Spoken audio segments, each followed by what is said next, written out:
Welcome to the Learning Pines YouTube. We hope this video helps.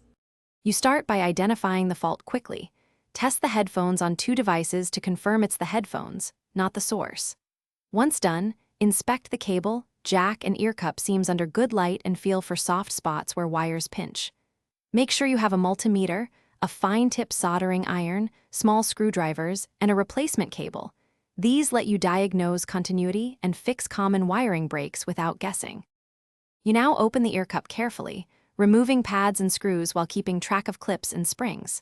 Then use the multimeter to trace continuity from the jack to each driver.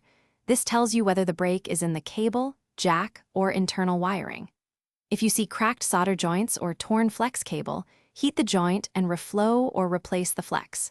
Once you confirm which section fails, prepare to cut and reterminate or resolder the wire cleanly. You complete the repair by soldering or crimping the new cable with correct color-to-channel mapping. Use heat shrink or tape to insulate each joint so nothing shorts.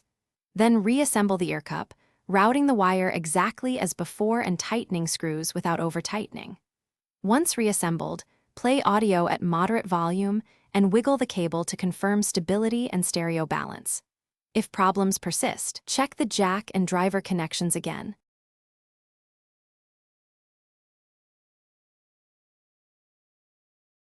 Thanks for watching. Consider subscribing if we helped you.